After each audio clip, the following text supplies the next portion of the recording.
Hey guys, welcome to Troy Time. Hey, check it out. It's the end of fall here. We're about 4 weeks away from our first frost, so it's time to take in our outdoor hydroponics. We're going to be moving our hydroponics indoors and doing stuff there. We're going to be setting up our outdoor winter soil garden, okay? So that's what's going to be coming up.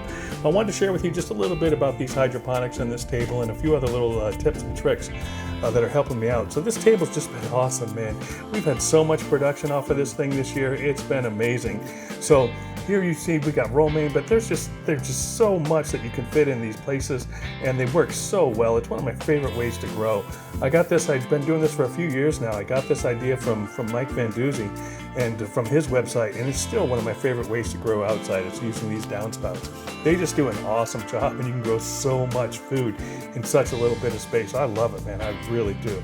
And this table's been working well. I've used other things in the past. I've used ladders, and I like those. I still have those.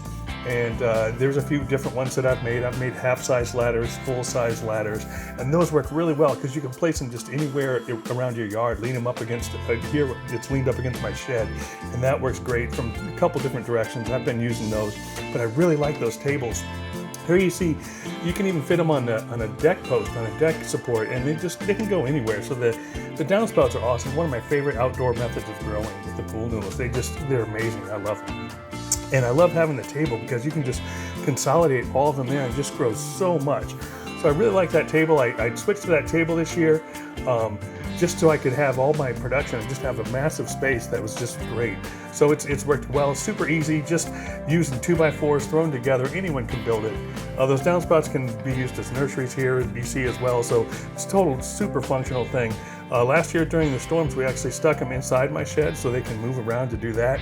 And that gets me to the point here. So in the wintertime, I had about a dozen of these things or so, and I was sticking them in my shed. And it takes up quite a bit of room when it's the off season. But now with this table, I just put 2 slats of 2x4s underneath to make a second shelf.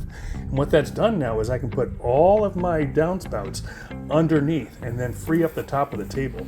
And the beautiful thing is because they're so pliable that they wedge right in there. Those things are not moving. You don't need any hardware to hold them. You don't need anything because they have sort of a pliability to them.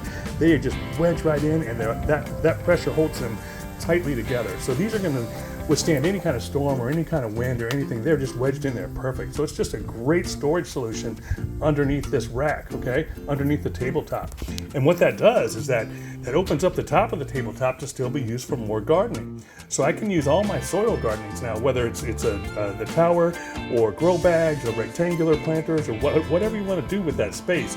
I can put my soil now garden right up on top and I have all of that storage underneath instead of taking up my shed space. So that's just worked out awesome. It's just a great way to go. I love how well that they wedge in there. It's just been incredible. I'm not using all that space in my shed anymore. I've got them all stored outside and they're right where they're going to be. Come summertime or next spring, I can just slide them right out, flip them right over and be good to go, ready to go. So I've just got them holes down, wedged in there, and it's just worked perfect. And so super great method I wanted to share with you is just adding it. It was so inexpensive just to add a couple 2x4s and just screw them right to the side to make that shelf. Look at how nice, right?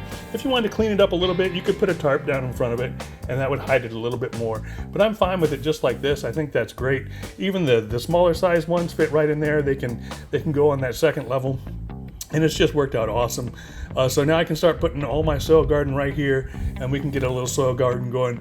I even got these posts here on the side have worked out awesome as far as in the summertime I hung shade cloth on them. In the wintertime now I have an option of putting a plastic sheet around them if I wanted to do sort of a greenhouse effect. So we'll see. I haven't quite decided if I want to do that or not. We'll see how that works out. But yeah, this is just a great way to go. It's just a simple table anyone can build. Anyone can really build this. And just so much functionality both for the hydroponics and the soil garden and the storage. It's a great way to go. So I just wanted to share that with you guys. Super simple tip. Great stuff. Lots more stuff coming on my channel. Check it out. This is Troy Time, guys. We'll talk to you soon. I'm out.